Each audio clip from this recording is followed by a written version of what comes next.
कि जिसे हम मनुष्य की बुद्धि कहते हैं, उससे 9 गुनी ताकत का अचेतन मन, अनकॉन्शियस माइंड भीतर बैठा हुआ है। आपको मैंने समझाया कि क्रोध बुरा है, आपकी समझ में आ गया। लेकिन जिस बुद्धि की समझ में आया उसने कभी क्रोध किया ही नहीं। उस बुद्धि के पीछे जो 9 हिस्से परत हैं अचेतन की, अनकॉन्शियस की, क्रोध वहां से आता है। ऐसा समझ लें कि मैं एक मकान में रहता हूं, दरवाजे पे एक पहरेदार खड़ा है।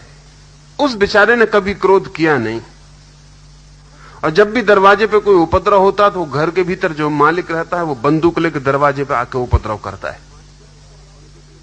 और जब भी कोई उपदेशक समझाने आता तो उस पहरेदार को पकड़ के समझाता है कि क्रोध बहुत बुरी चीज है, झगड़ा वगैरह नहीं करना चाहिए। वो कहता है कि मेरी भी समझ में आता है, मैं भी देखता हूं कि जब उपद्रव होता है वो मालिक भीतर से आता है तो भारी खून खराबा हो जाता है। मैं बिल्कुल समझता हूं, मेरी समझ में बिल्कुल आता है।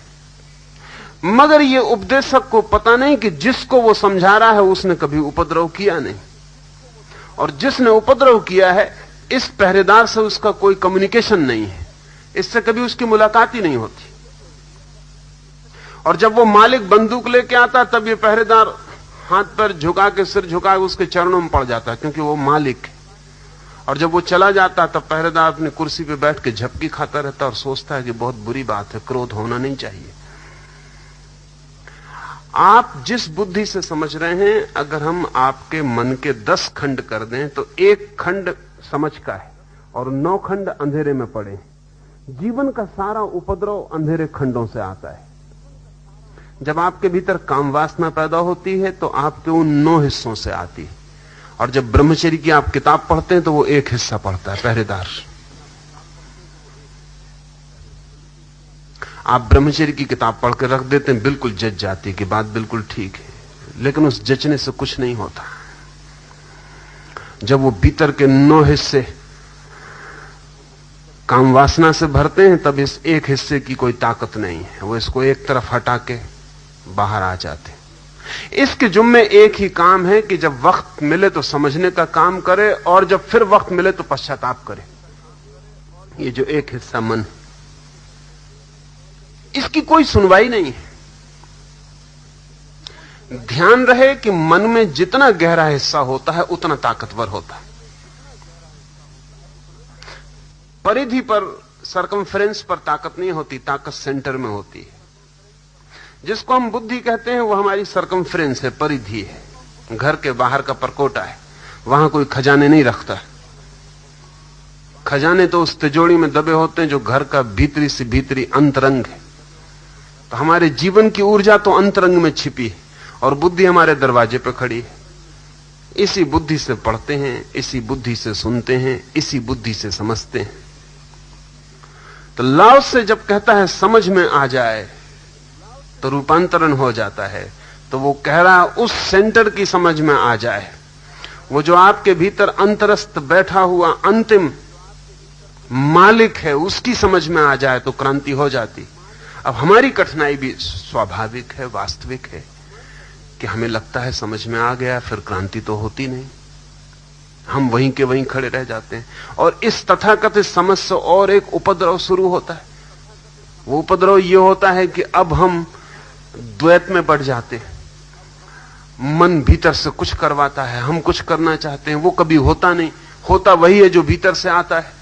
और फिर आखिर में पश्चाताप और दीनता और हीनता मन को पकड़ती, और अपनी ही आंखों में आदमी गिरता चला जाता है। उसे लगता है कि मैं कुछ भी नहीं, किसी कीमत का नहीं हूं। तो ये जो समझ है हमारी, अल्लाह से इसके संबंध में नहीं कह रहा है। ये इंटेलेक्चुअल जो अंडरस्टैंडिंग है, ये धोखा है समझ का। ये ऐसा ही है जैसे कोई कहे कि अगर वृक्ष को जल मिल जाए तो उसमें फूल आ जाते, हम जाके वृक्ष के पत्तों पर जल छिड़काएं, फिर फूल ना आए। तो हम कहें कि हमने तो जल छिड़का, फूल नहीं आए, जाहिर है कि जिसने कहा था गलत था। और या फिर हमने जो जल छिड़का वो जल न था। स्वभावतः हमारे सामने सवाल उठेगा, फूल तो नहीं आए। लेकिन जिसने कहा था वृक्ष को जल मिल जाए तो फूल आ जाते हैं, उसने कहा था वृक्ष की जड़ों को, रूट्स को। ये मजे की बात है कि वृक्ष के पत्ते को आप जल दें तो जड़ों तक नहीं पहुंचता, जड़ों को जल दें तो पत्ते तक पहुंच जाता है।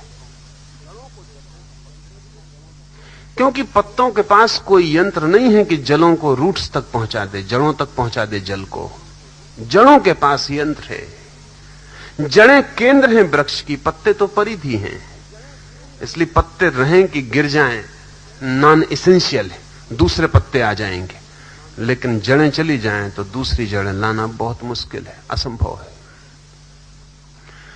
तो दो बात समझ लें। एक तो यह कि जिसको आप समझ कहते हैं वो केवल तार्किक, शाब्दिक, बौद्धिक है, आंतरिक नहीं, आत्मिक नहीं, समग्र नहीं, आपके प्राणों तक वो जाती नहीं, और इसलिए रूपांतरण नहीं होता। बात बिल्कुल समझ में आ जाती है और आप वहीं के वहीं खड़े रह जाते हैं, कहीं कोई फर्क नहीं पड़ता। तो अब क्या करें, वो समझ हम कैसे लाएं जो समझ जड़ों तक जाए। हमारी सारी शिक्षा और दीक्षा एक ही समझ की है, ये तथाकथित जो समझ है। गणित सीखते हैं इसी बुद्धि से, भाषा सीखते हैं इसी बुद्धि से, काम चल जाता है। काम इसलिए चल जाता है कि आपके भीतर के केंद्र का कोई विपरीत गणित नहीं है, नहीं तो काम नहीं चलता। आपके इनरमोस्ट सेंटर का अपना अगर कोई मैथमेटिक्स होती तो आपके स्कूल कॉलेज सब दो कौड़ी हो जाते, लेकिन उसके पास कोई मैथमेटिक्स नहीं है। इसलिए आप स्कूल में गणित सीख लेते हैं, भीतर से कोई विरोध नहीं होता, आप 2 2 4 जोड़ते रहें, भीतर कोई कहने वाला नहीं कि 2 2 5 होते हैं। अगर भीतर का मन कहने को होता कि 2 2 5 होते तो सारी यूनिवर्सिटीज कचरे में पड़ जाती हैं। आप 2 2 4 नहीं जोड़ पाते, जब भी जोड़ने जाते 5 लिखते। इसलिए विश्वविद्यालय सफल है, काम चलाओ दुनिया के लिए, क्योंकि गणित हमारी ईजाद है, भाषा हमारी ईजाद है। जो भी हम सिखा रहे हैं स्कूल में वो आदमी की ईजाद है। अगर हम आदमी को न सिखाएं तो वो आदमी में होगा ही नहीं। अगर हम एक बच्चे को भाषा न सिखाएं तो वो बच्चा अपने आप भाषा नहीं बोल पाएगा। लेकिन एक बच्चे को क्रोध सिखाने की जरूरत नहीं है, वो अपने आप क्रोध सीख लेगा। अगर हम एक बच्चे को गणित ना सिखाएं तो दुनिया में कोई उपाय नहीं है कि वो गणित सीख ले। लेकिन सेक्स या काम वासना सिखाने के लिए किसी विद्यापीठ की जरूरत नहीं पड़ेगी। उसे जंगल में डाल दो, खड्ड में, वहां भी वो सीख लेगा। सीख लेने का सवाल नहीं, वो भीतर से आएगा। इसका मतलब यह हुआ कि जीवन में जो चीज भी भीतर से आती है उसी के मामले में अड़चन में पड़ते हैं आप। जो भीतर से नहीं आती, बाहर की, उसमें अड़चन में नहीं पड़ते। आप कोई भी भाषा सीख लेते हैं, वो ऊपर का काम है, भीतर का मन उसके विरोध में नहीं है, चल जाता है। तो स्कूल, कॉलेज, विश्वविद्यालय आपको जो शिक्षा देते हैं, मन का ऊपरी हिस्सा ट्रेन कर देते हैं। वो कठिनाई तब शुरू होती है जब आप जिंदगी को भीतर से बदलना चाहते हैं, तभी इसी ऊपरी हिस्से का उपयोग करते हैं। बस वहीं अड़चन हो जाती है। सोचते हैं क्रोध न करूं, ये आप उसी हिस्से से सीखते हैं जिससे गणित सीखा था। ये क्रोध का मामला बहुत दूसरा है, गणित का मामला बहुत दूसरा है। गणित आदमी की ईजाद है, क्रोध अगर किसी की ईजाद है तो वो प्रकृति की, आदमी की नहीं।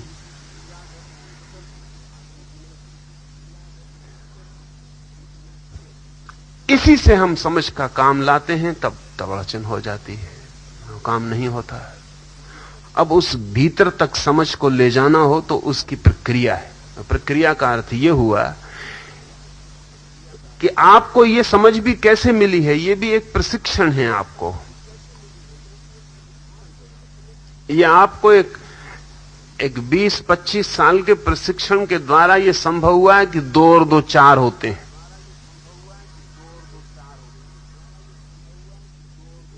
मुल्ला नसरुद्दीन एक दिन अचानक अपने रास्तों पर देखा गया कि बहुत शानदार कपड़े पहने हुए,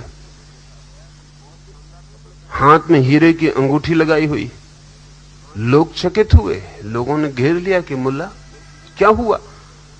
उसने कहा कि लॉटरी हाथ लग गई। पर कैसे लगी?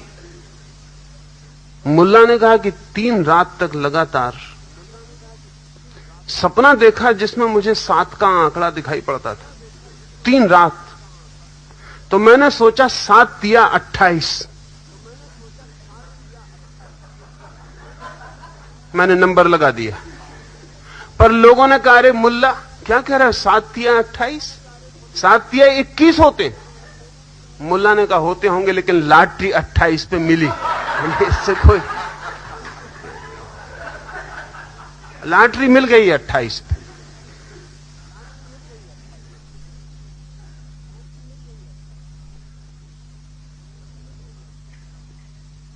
दो 4 की भी ट्रेनिंग है। 2 4 ऐसी कोई बात नहीं है कि आपके भीतर से आ गई है, उसकी ट्रेनिंग है। सीखना पड़ता है, सीख के हल हो जाता है। अब ये जो अंतरस्थ मन है, इस तक समझ को पहुंचाने के लिए भी प्रक्रियाओं से गुजरना पड़े। लाओ त्से ने जब ये बातें कही हैं तब आदमी बहुत सरल था, और बहुत से फर्क पड़ गए हैं जो मैं आपको ख्याल दिला दूं जिससे अड़चन। लाओ त्से ने जब ये बातें कही हैं, आदमी बहुत सरल था। उसकी इंटेलेक्चुअल ट्रेनिंग नहीं थी, उसकी कोई बौद्धिक परत नहीं थी। लाओ त्से बोल रहा था गांव के ग्रामीण जनों से। वे सीधे साधे लोग थे, उनके पास कोई बौद्धिक खजाना नहीं था।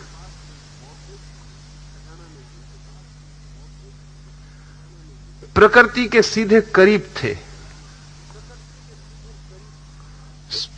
निर्दोष थे। लाओ त्से उनसे बोल रहा था। लाओ त्से अगर आपसे बोले तो सबसे पहला सवाल यही होगा जो विजय ने पूछा, यही सवाल होगा। क्यों? कि समझ में तो हमारे आपकी बात आ गई। लाओ त्से जिनसे बोल रहा था वो ये सवाल कभी नहीं उठाए। लाओ त्से और च्वांग त्से के हजारों संस्मरणों में ये सवाल एक आदमी ने नहीं उठाया है कि हमारी समझ में तो आ गया लेकिन जिंदगी नहीं बदलती। हां, ये सवाल बहुत लोगों ने उठाया है कि हमारी समझ में नहीं आता, समझाएं। फर्क समझ रहे हैं? वो ये सवाल उठाते हैं बहुत लोग कि हमारी समझ में नहीं आया, आप फिर से समझा दें। तो लाओ त्से फिर से समझाएगा। एक बार ऐसा हुआ कि एक आदमी रोज सुबह आया, 21 दिन तक आया, और रोज सुबह आके वो कहता कि लाओ त्से से कि तुमने जो कहा था वो मैं भूल गया, तुमने जो कल कहा था फिर से समझा दो। 1 दिन, 2 दिन, 3 दिन, 4 दिन। फिर लाओ त्से के एक शिष्य मातसु को हैरानी हुई। उसने उस आदमी को जब 5वें दिन फिर आते देखा तो उसने उसको झोंपड़े के बाहर रोका और कहा कि क्या मामला है? उसने कहा वो मैं भूल गया, वो जो कल समझाया था तो मैं फिर समझने आया। तो उसने कहा तू भाग जा, तू भीतर मत जा, क्योंकि एक पागल तू है और दूसरा पागल हमारे पास लाओ त्से है। तू अगर जिंदगी भर भी आता रहा तो वो समझाता रहेगा। 5 दिन 4 दिन से मैं भी देख रहा हूं कि तू वही का वो सवाल ले आता है, वो वही का वो सवाल समझाने बैठ जाता है।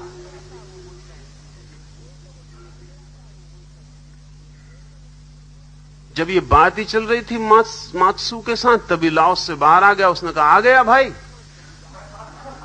अंदर आ जा। भूल गया? फिर से सुन ले। वो 21 दिन रोज आ रहा है, 22वें दिन नहीं आया तो कहानी कहती कि लाओ त्से उसके घर पहुंच गया। कहा क्या तबीयत खराब है? क्या हुआ? उस आदमी ने कहा समझ में आ गया। और कुछ? उसने कहा मैं दूसरा आदमी हो गया। लेकिन फर्क आप समझ रहे हैं? अगर हम 21 दफा जाते लाओ त्से के घर पर तो हम समझने ना जाते, हम कहते समझ में तो पहले दिन ही आ गया। जिंदगी नहीं बदली। वो आदमी ये कहते नहीं कि जिंदगी नहीं बदली, क्योंकि वो आदमी ये कहता है कि आप कहते हो समझ में आ जाएगा तो जिंदगी बदल ही जाएगी, वो बात खत्म हो गई। अब समझ में ही आ जाए बुद्ध जब भी बोलते थे, तो अभी जब बुद्ध के ग्रंथों को संपादित किया गया है तो बड़ी हैरानी हुई, क्योंकि बुद्ध एक एक पंक्ति को 3 बार से कम दोहराते नहीं थे। 3 बार कहेंगे।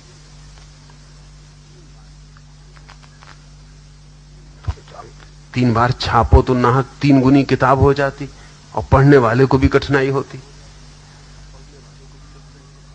तो राहुल शंकरतैन ने जब पहली दफा हिंदी में विनय पिटक का पूरा संग्रह किया, तो हर पंक्ति के बाद निशान लगाए उन्होंने। निशान बाहर सूची बना दी, फिर से वही उसका निशान, फिर से वही उसका निशान, फिर से वही डिट्टो। पूरी किताब निशान से भरी हुई है। क्या बात क्या थी? बुद्ध क्यों इतना दोहरा रहे हैं? अगर समझाना हो तो तर्क देना पड़ता है, और अगर भीतर तक पहुंचाना हो तो उस पुराने जमाने में लोग इतने सरल थे कि उसे केवल बार बार दोहराने से वो मंत्र बन जाता, वो सजेस्टिबल हो जाता और भीतर प्रवेश कर जाता। सिर्फ बार बार दोहराना काफी था।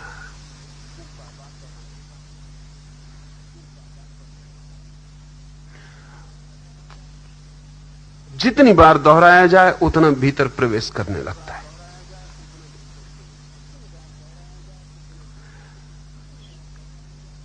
लेकिन बुद्धि तो एक ही दफे में समझ जाती है, इसलिए दोबारा दोहराने की जरूरत नहीं रह जाती। अगर दोबारा दोहराओ तो आदमी कहेगा आप क्यों हमारा समय जाया कर रहे हैं? समझ गए, अब दूसरी बात करिए।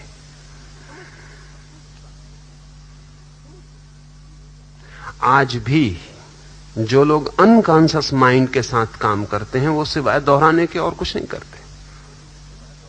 जैसे कि अभी पेरिस में कुछ वर्षों पहले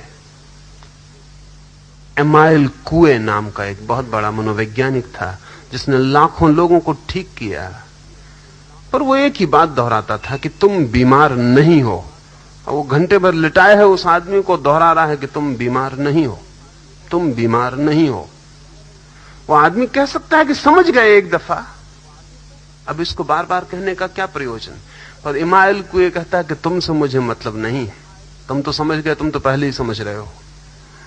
तुम्हारे जो भीतर गहरे और गहरे में, वहां तक वो दोहराए चला जाएगा। थोड़ी देर में ये ऊपर की जो बुद्धि है, जो ये ऊपर की बुद्धि है, नए में रस लेती, पुराने में रस नहीं लेती। ये थोड़ी देर में कहेगी कि ठीक है, सुन लिया सुन लिया सुन लिया, ये सो जाएगी। हिप्नोसिस का कुल इतनी मतलब है, ये सो जाएगी। ये ऊपर की जो बुद्धि है ऊब जाएगी, ये परेशान हो जाएगी कि क्या कहे चले जा रहे हो कि तुम बीमार नहीं हो। ये थोड़ी देर में सो जाएगी, लेकिन कुएं कहता चला जाएगा। और जब ये सो जाएगी तो इसके पीछे की जो परत है वो सुनने लगेगी। थोड़ी देर में वो भी ऊब जाएगी, वो भी सो जाएगी, तो उसके पीछे की जो परत है वो सुनने लगेगी। और ये कुएं दोहराया चला जाएगा। ये तब तक दोहराया चला जाएगा जब तक आपके भीतरी केंद्र तक ये खबर न पहुंचा दे कि तुम बीमार नहीं हो। और अगर ये भीतरी केंद्र तक खबर पहुंच जाए, वो केंद्र अगर मान ले कि मैं बीमार नहीं हूं, तो बीमारी समाप्त हो गई। अब इसके लिए मंत्रों का, ध्यान का, तंत्र का न मालूम कितना कितना आयोजन करना पड़ा। बाद में करना पड़ा जबकि लोग ज्यादा सोफिस्टिकेटेड हो गए। लाओसे के वक्त में कोई जरूरत ना थी। लाओसे के वक्त तक कोई जरूरत ना थी। लोग सरल थे और उनके अंतरस्थ मन का द्वार इतना खुला था और बुद्धि का कोई पहरेदार न था कि कोई भी बात लाओसे जैसा आदमी कहता तो वो भीतर प्रवेश कर जाती। इस सब का इंतजाम था। लाओसे के पास जाता ही कोई तब था जब वो श्रद्धा करने को राजी हो। लाओसे के पास अगर कोई जाता हो तर्क करने को उत्सुक होता, तो लाओसे कहता कि अभी तू फला गुरु के पास जा, थोड़े दिन वहां रहे। अभी मैं एक सूफी फकीर का जीवन पढ़ता था। अजनबी एक सूफी फकीर था। गांव का एक बहुत बड़ा पंडित, एक बड़ा व्याकरण का ज्ञाता अजनबी को सुनने आया तो उसने देखा कि वो व्याकरण वगैरह जानता नहीं, ठीक से भाषा उसे आती नहीं। तो उस पंडित ने कहा कि पहले तो लोगों को जिनको आप समझा रहे हैं ठीक से भाषा समझाइए, व्याकरण समझाइए, प्रारंभ से ही प्रारंभ करिए। ये आप क्या कर रहे हैं? आप इतनी ऊंची बातें कर रहे हैं, लेकिन न भाषा का ठिकाना न व्याकरण का। तो उस सूफी फकीर ने कहा कि तू रुक जा यहां। उस फकीर के चमत्कारों की बड़ी कथाएं थी। वो पंडित रुक गया। सूफी ने उससे कहा कि बाहर झोपड़े के जो कुत्ते और बिल्लियां सांझ को इकट्ठे होते हैं, तू उनको व्याकरण सिखाना शुरू कर दे। उसे लगा तो कि ये पागलपन की बात है, लेकिन ये फकीर कह रहा और ये चमत्कारी है, शायद कोई राज होगा, शायद ये कुत्ते और बिल्लियां साधारण न हो, कुछ खूबी के हो, या फिर इसका कोई मतलब होगा। शायद इन्हें सिखाते सिखाते मुझे कुछ सीखने को मिल जाए। बात तो कुछ होगी ही, रहस्य इसमें कुछ होगा ही। उसने बेचारे ने सिखाना शुरू कर दिया। सरल से सरल पाठ सिखाता था, लेकिन कुत्ते बिल्ली थे कि नहीं सीखते थे।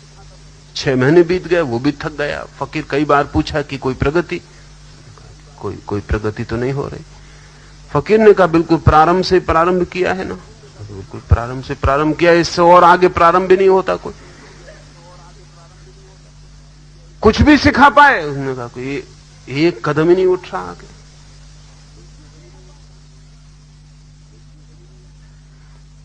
तो उस फकीर ने कहा क्या कठिनाई क्या है?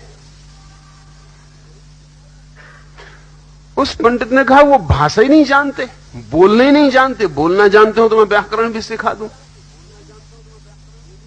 वो फकीर कहने लगा कि मैं जिस दुनिया की बातें कर रहा हूं, तुझे उस दुनिया की ना भाषा का पता है और ना व्याकरण का पता है।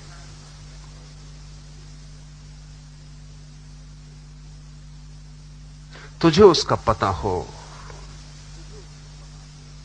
तो मैं भी शुरू कर सकता हूं, तेरे साथ भी शुरू कर सकता हूं। पुराने युगों में यह नियमित व्यवस्था थी कि गुरु अगर देखता कि कोई तर्क करने आ गया तो उसे उस जगह भेज देता जहां तर्क ही चलता था, ताकि वो तर्क से थक जाए, परेशान हो जाए, इतना ऊब जाए कि एक दिन आके वो कहे कि तर्क बहुत कर लिया, कुछ मिला नहीं, अब कोई ऐसी बात कहें जिससे कुछ हो जाए। तब लाओस से जैसे आदमी बोलते हैं। एक सूफी फकीर के बाबत उसके 2 फकीर सामने रहते हैं। एक फकीर का शिष्य है, वो अपने गुरु को आके कहता है कि सामने वाला जो सूफी है ये आपके बाबत बहुत गलत सलत बातें प्रचारित करता है, ये कुछ गंदी गंदी बातें भी आपके संबंध में गढ़ता है, अफवाहें उड़ाता है। आप इसे ठीक क्यों नहीं कर देते, कुछ बोलते क्यों नहीं? तो उस फकीर ने कहा तू ऐसा कर, तू उसी से जाके पूछ कि राज क्या है, पर ऐसे जल्दी मत पूछना, क्योंकि कीमती बातें अजनबियों को नहीं बताई जाती। और राहगीर चलते आके कुछ पूछ लें तो उनको उत्तर जो दिए जाते हैं वो रास्ते की ही कीमत के होते हैं। तो उसने कहा मैं क्या करूं? कहा कि साल भर उसकी सेवा कर, निकट पहुंच, और जब आंतरिकता बन जाए तब किसी दिन क्षण का ख्याल रख के, समय का बोध रख के, अवसर खोज के उससे पूछना। तो साल भर उसने सेवा की, बहुत निकटस्थ हो गया, आत्मीय हो गया। एक दिन पैर दाब रहा था रात, तब उसने अपने गुरु को पूछा क्या आप गालियां देते हैं, सामने वाले गुरु के खिलाफ सब कुछ कहते हैं, इसका राज क्या है? तो उसने कहा तू पूछता है, किसी को बताना मत, मैं उसका शिष्य हूं और राज बताने की मनाही है, तू जाके उसी से पूछ ले। पर ये बातें अजनबियों को नहीं बताई जाती, राह चलतों को नहीं बताई जाती। जरा निकट हो जाना, उसने कहा अच्छी मुसीबत में पड़े, हम तुम्हें दुश्मन समझ के साल भर मेहनत किए, तुम शिष्य निकले, उसके ही शिष्य हो, वहीं वापस जाना पड़ेगा। क्षण स्नान कराते वक्त कोई नहीं था, गुरु को स्नान करा रहा था। पूछा कि आज मुझे बता दें ये राज क्या है। तो उसके गुरु ने कहा कि वो मेरा ही शिष्य है और उसे वहां इसलिए रख छोड़ा है कि वो मेरे संबंध में गलत बातें उड़ाता रहे। जिनको उन गलत बातों पर भरोसा आ जाए वो ताकि मेरे पास ना आ सकें, वो गलत लोग हैं, उनके साथ मेरा समय नष्ट ना हो। मेरा समय कीमती है, मैं उन्हीं पर खर्च करना चाहता हूं जो सत्य की तलाश में आए, और जो अफवाहों से लौट सकते हैं उनकी कोई तलाश नहीं है। वो आदमी अपना है और उसने इतनी सेवा की है मेरी इन 20 वर्षों में जिसका हिसाब नहीं। सैकड़ों फिजूल के लोगों से उसने मुझे बचाया है।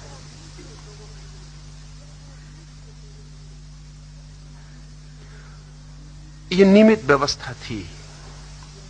और जब कोई श्रद्धा से भर जाए, श्रद्धा से भरने का अर्थ है जब कोई हृदय को सीधा खोलने को तैयार है।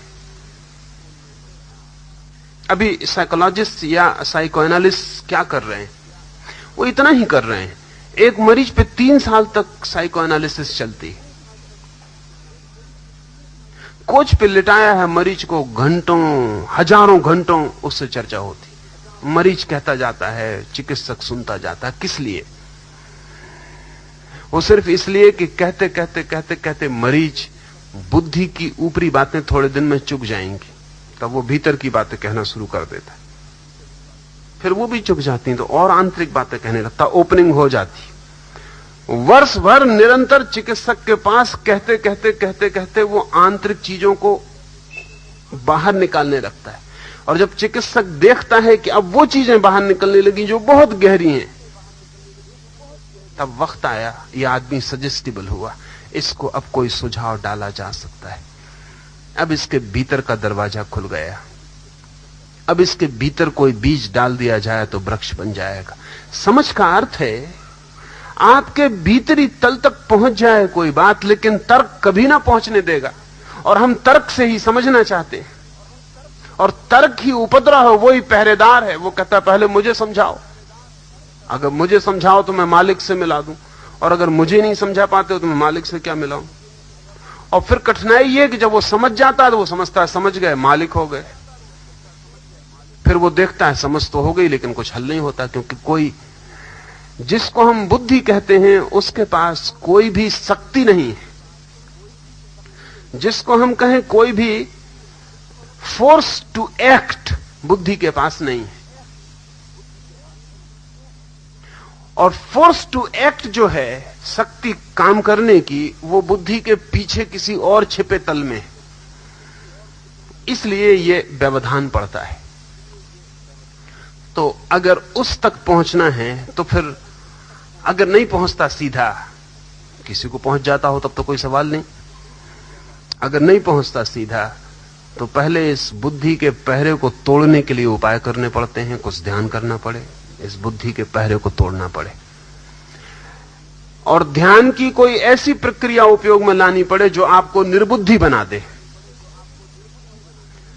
इर्रेशनल बना दे।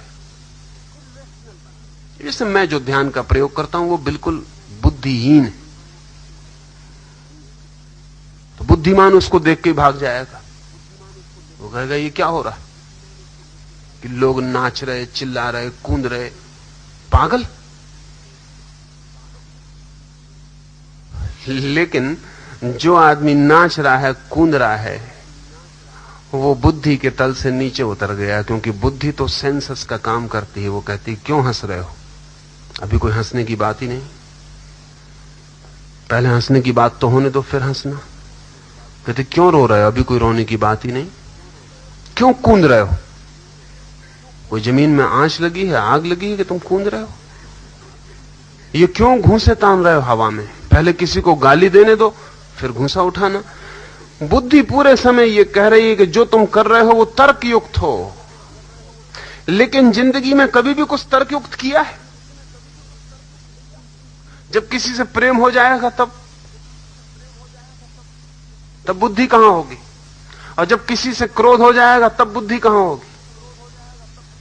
और जब किसी को मारने का मन हो जाएगा या मरने का मन हो जाएगा तब बुद्धि कहां होगी? तो जिंदगी की जहां असली जरूरतें हैं वहां तो बुद्धि होगी नहीं। और उन गहरे बिंदुओं तक आप कभी उतर ना पाएंगे बुद्धि की बात मान के चलेंगे। तो ध्यान के सब प्रयोग आपकी बुद्धि की परत को तोड़ने के प्रयोग हैं। वो आपकी एक दफा परत टूट जाए तो आप एकदम सरल हो जाते हैं। और जब आप सरल हो जाते हैं तो आपके पास एक अंतर्दृष्टि होती है जहां से चीजें साफ दिखाई पड़ती हैं। तब यह सवाल कभी नहीं उठता कि मेरी समझ में आ गया और क्रांति नहीं हुई। समझ में आ जाना ही क्रांति है।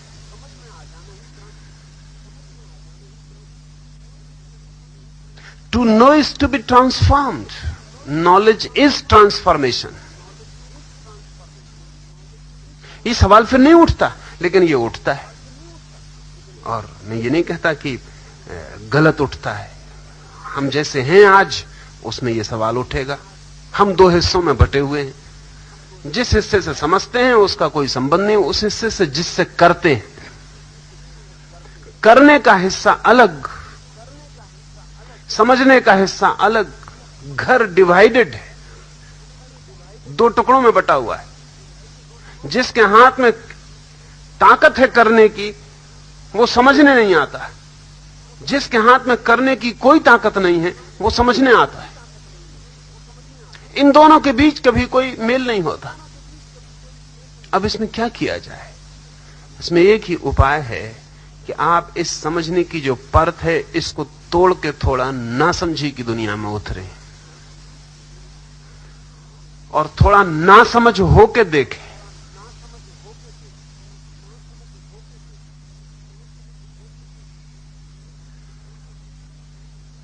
तो आपके इन दोनों विभाजनों के बीच की दीवार धीरे धीरे गिरेगी और आप दोनों में आना जाना आपका शुरू हो जाएगा। और तब आप इंटीग्रेटेड होंगे, इकट्ठे होंगे, एक होंगे। और वो जो एक आदमी है वो जो भी समझ लेता है वही उसकी जिंदगी में फलित हो जाता है। हम दो हैं और इसलिए हमारा जो सवाल है वो जिंदगी तक उलझता चला जाता है और हर जिंदगी के बाद ज्यादा उलझ जाएगा क्योंकि विभाजन बढ़ता ही चला जाता है। इस विभाजन को कहीं से तोड़ें। पिछले आबू के शिविर में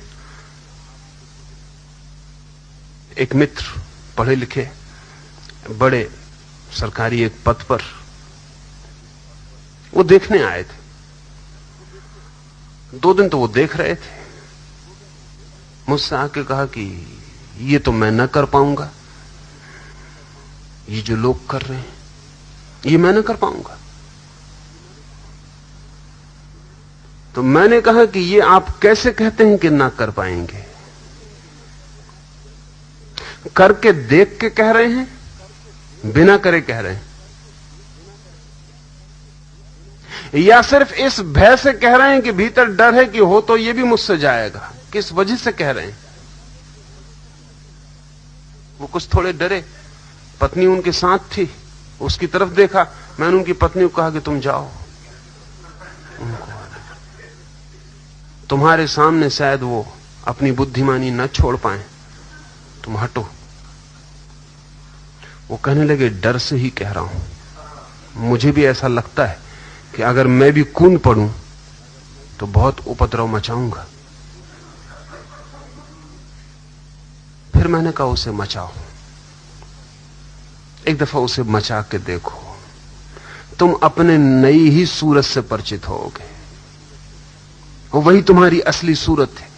वक्त बेवक्त पर वो निकल के बाहर आ जाती, लेकिन तब तुम उसके मालिक नहीं हो सकते, क्योंकि क्षण भर को आती फिर छिप जाती। मनोवैज्ञानिक कहते हैं क्रोध जो है वो टेम्पररी मैडनेस है। टेम्पररी है तो मैडनेस पूरी टेम्पररी है, थोड़ी देर रहती इसलिए आपको पता नहीं चलता, फिर निकल गई। परमानेंट हो जाए आप पागल हो गए, लेकिन जो टेम्पररी वो कभी भी परमानेंट हो सकता है। मैंने उनसे कहा आप करें। उन्होंने कहा हिम्मत जुटाऊं, कोशिश करूं। मैंने कहा कोशिश हिम्मत की बात नहीं है। आप तो आंख पे पट्टी बांध के वो खड़े हो जाएं और जब आने लगे तब भूल जाएं कि आप बड़े अधिकारी हैं और बड़े पढ़े लिखे हैं और समझदार हैं। तीसरे दिन वो कूद रहे थे। वो दूसरा ही व्यक्तित्व था।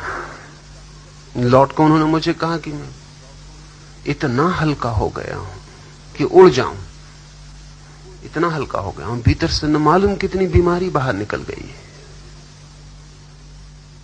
और अब मैं आपकी बात ज्यादा ठीक से समझ सकूंगा कि आप क्या कह रहे हैं। तो हमारे दिमाग पर जो बैठा हुआ एक पहरा है तथाकथित समझदारी का, उसे तोड़ना पड़े तो आपके भीतर वो समझ आ सकेगी। तो पहले ये तथाकथित समझ को तोड़ने के लिए कुछ करें।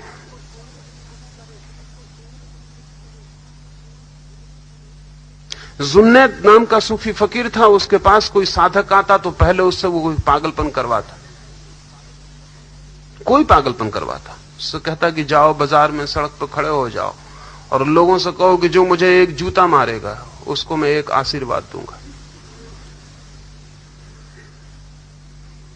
और जो जूता मुझे नहीं मारेगा संभल के जाए, एक अभिशाप।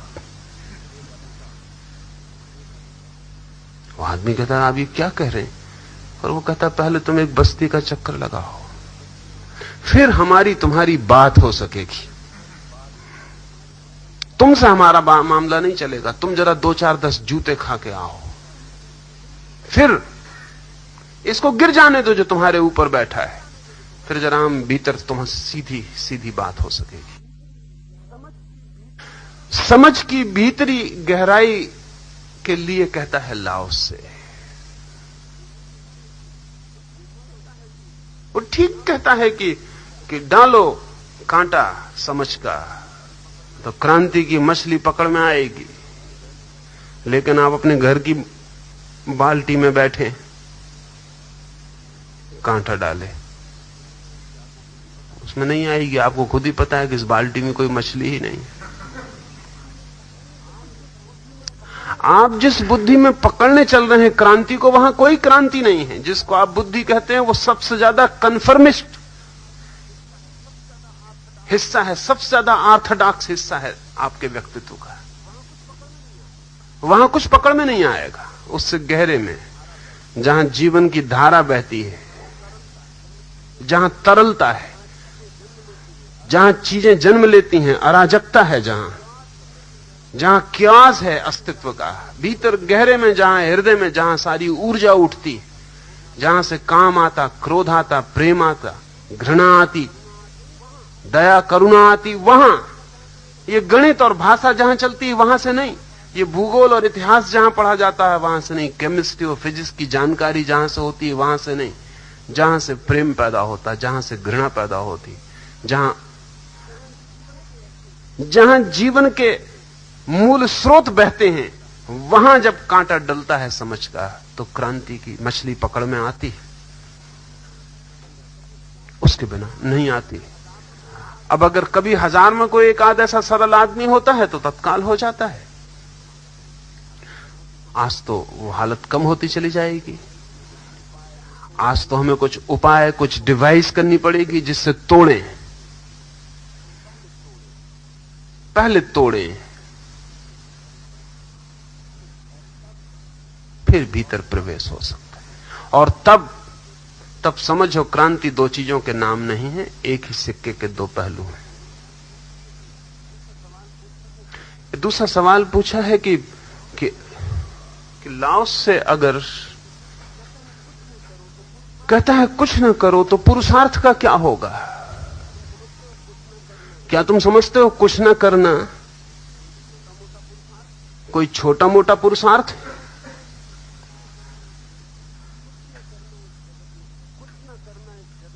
कुछ ना करना इस जगत में सबसे बड़ा पुरुषार्थ है। न करने की ताकत इस जगत में सबसे बड़ी मालकियत है। करना तो बच्चे भी कर लेते हैं, करने में कोई बड़ा पुरुषार्थ नहीं है। करना तो बिल्कुल सहज साधारण सी घटना है, जानवर भी कर रहे हैं। ना करना तो बहुत बड़ी बात है। तो ये मत सोचना कि लाओस से जब कहता है कि ना करो, इनएक्टिविटी, तो इससे तो पुरुषार्थ खत्म हो जाएगा।